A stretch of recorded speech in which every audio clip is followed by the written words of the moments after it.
আজ শেয়ার করব উচ্ছের রেসিপি। বাচ্চারা কেন, বড়দের মধ্যেও বেশিরভাগই উচ্ছেটা একদমই পছন্দ করে না।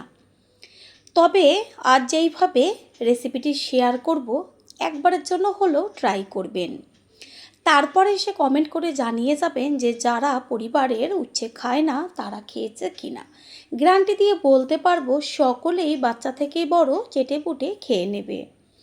নমস্কার বন্ধুরা, শ্বশুর বৌমা রান্নাঘর অ্যান্ড ব্লগ চ্যানেলে সকলকে স্বাগত। তাহলে কি করে তৈরি করব সেটাই দেখে নেওয়া যাক।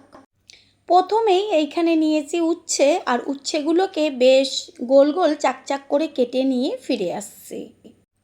উচ্ছেগুলোকে কেটে নিয়েছি আর একটু মোটা মোটা রেখেছি, কারণ ভাজার পরে তো উচ্ছেটা নরম হয়ে যাবে, এরপরে তো রান্না হবে, সেই কারণে একটু মোটা করে নিলে পরে উচ্ছেগুলো খেতে ভালো লাগবে।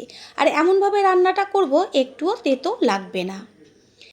উচ্ছেগুলোর গায়ে পরিমাণ মতন লবণ আর কালারের জন্য হলুদ গুঁড়ো দিয়ে দেব। হলুদ আর লবণটাকে মেখে নিয়ে প্রায় 10 মিনিট মতন রেস্টে রেখে দেব। এতে কি হবে, উচ্ছের মধ্যে থেকে যে জলটা বেরিয়ে যাবে সেটাকে ফেলে দিলে অনেকটা পরিমাণ তেতোটা কেটে যাবে।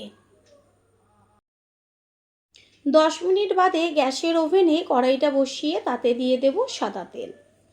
আর তেলটাকে প্রথমে ভালো করে গরম করে নিতে হবে। তেল গরম হয়ে গেছে, এবার দিয়ে দেব সামান্য একটু হলুদ গুঁড়ো। এতে কি হবে, এই যে এখন মেখে নেওয়া উচ্ছেটাকে দিলাম, তাতে চারদিকে তেলটা ছিটবে না। আর তেলের মধ্যে ডাইরেক্ট যদি হলুদ বা লবণ না দেওয়া হয়, কোনো কিছু দেওয়া হয়, চারদিকে তেলটা ছেটে উচ্ছের থেকে যে জলটা বেরিয়েছে সেটাকে ফেলে দিয়েছি আর উচ্ছেগুলোকে একটু চিপে নিয়েছি।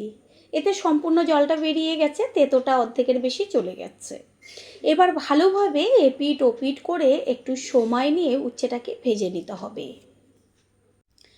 আমি প্রত্যেকটা রেসিপিতেই চেষ্টা করি এমনভাবে রান্নাটা করতে যেন অল্প তেল মশলা ব্যবহার করে সুস্বাদু একটা রেসিপি তৈরি হয়ে যায়। নিচের পিঠটা বেশ কালার চলে এসছে, হালকা ভাজাও হয়েছে, এবার উল্টে দেওয়া হলো ওপরের পিঠটা হবার জন্য। ঠিক এইভাবে এপিট ওপিট করে উচ্ছেগুলোকে বেশ লাল লাল করে ভেজে নেব। আর এমনভাবে ভাজতে হবে যেন ভাজাতেই পুরো সিদ্ধ হয়ে যায়। উচ্ছেগুলো খুব সুন্দরভাবে ভাজা হয়ে গেছে, এবার তেল ছেঁকে কড়াইয়ের এক কোণায় খুন্তি দিয়ে তুলে দিলে সমস্ত উচ্ছের গায়ের থেকে তেলটা বেরিয়ে আসবে। উচ্ছেগুলো তুলে নিয়েছি আর ওই বেঁচে থাকা তেলের মধ্যে আর একদম অল্প পরিমাণ দিয়ে দিলাম সর্ষের তেল। তেলটাকে ভালো করে গরম করে নিয়ে এবার এর মধ্যে দিয়ে দেব ছোটো চামচের হাফ চা চামচ পরিমাণ সাদা জিরে আর হাফ চা চামচ পরিমাণ রাঁধুনি, একটা শুকনো লঙ্কা। যেহেতু তেতো সেই কারণে জিরের সাথে একটু রাঁধুনি ফোড়ন দিলে দারুণ কিন্তু একটা গন্ধ আসে। গ্যাসের ফ্লেম লোতে রেখে ফোড়নটাকে ভালো করে ভেজে নেব। ফোড়নের থেকে সুন্দর একটা মিষ্টি গন্ধ বেরোচ্ছে। এই পর্যায়ে এর মধ্যে দিয়ে দেব একটা মাঝারি সাইজের পেঁয়াজ, ছোট ছোট করে কুচিয়ে নিয়েছি সেই পেঁয়াজ। পেঁয়াজটাকে ভালো মতন ভেজে নিতে হবে। আর পেঁয়াজটা তাড়াতাড়ি মজে আসার জন্য এর মধ্যে দিয়ে দেব লবণ। লবণ পেঁয়াজের সাথে মিশিয়ে নিয়ে এবার গ্যাসের ফ্লেম লো টু মিডিয়াম করে পেঁয়াজটাকে ভেজে নেব। পেঁয়াজ ভেজে নেওয়া হয়ে গেছে, এই পর্যায়ে পেঁয়াজের মধ্যে দিয়ে দেব ছোটো চামচের 1 চা চামচ পরিমাণ রসুনের পেস্ট আর 1.5 চা চামচ পরিমাণ কাঁচা লঙ্কার পেস্ট। রসুন আর কাঁচা লঙ্কার পেস্টটা পেঁয়াজের সাথে ভালো করে মিশিয়ে এবার ভেজে নেব যতক্ষণ রসুনের কাঁচা গন্ধটা না যায়। রসুনের সুন্দর একটা গন্ধ বেরোচ্ছে। এবার এর মধ্যে দিয়ে দেব ছোটো চামচের 1 চা চামচ পরিমাণ আদার পেস্ট। আদার পেস্টটা একইভাবে রসুন কাঁচা লঙ্কা পেঁয়াজের সাথে ভেজে নেব। দেখবেন একই মশলা ব্যবহার করছেন, তবে যদি একটু ভিন্ন ভিন্নভাবে মশলাটা ব্যবহার করেন সম্পূর্ণ রান্নার টেস্টটাই কিন্তু বদলে যাবে। এর মধ্যে দিয়ে দিচ্ছি একটা বড় সাইজের টমেটো। টমেটোটাকে এবার যতক্ষণ পর্যন্ত মজে না আসে সেই পর্যন্ত ভেজে নেব। গ্যাসের ফ্লেম লোতে রেখে দেব।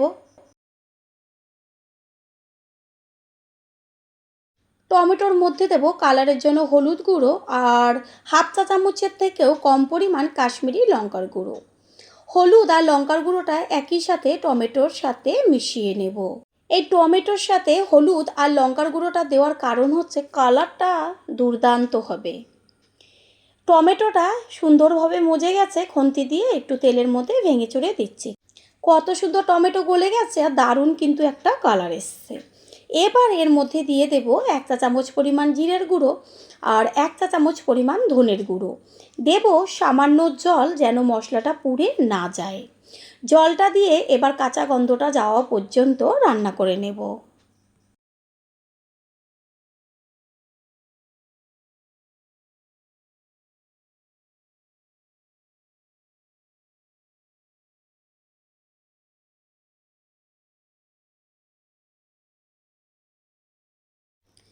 মশলার মধ্যে থাকা জলটা সম্পূর্ণ টেনে গেছে আর খুব সুন্দর একটা ভাজাও গন্ধ বেরোচ্ছে। মশলা কষানো কমপ্লিট। এবার এর মধ্যে দিয়ে দেব আগে থেকে আমি দুটো মাঝারি সাইজের আলু সিদ্ধ করে রেখেছিলাম। সেই সিদ্ধ করে নেওয়া আলুটা হাত দিয়ে একটু ভেঙে চুড়ে দেব। খেয়াল রাখবেন যেন একদম আলুগুলো গলে না যায়, বেশ একটু টুকরো টুকরো থাকবে, ওরকমভাবে হাত দিয়ে ভেঙে দিতে হবে। মশলার সাথে ভালো করে মিশিয়ে আরও 2 থেকে 3 মিনিট ঠিক এইভাবে গ্যাসের ফ্লেম লোতে রেখে কষিয়ে নেব।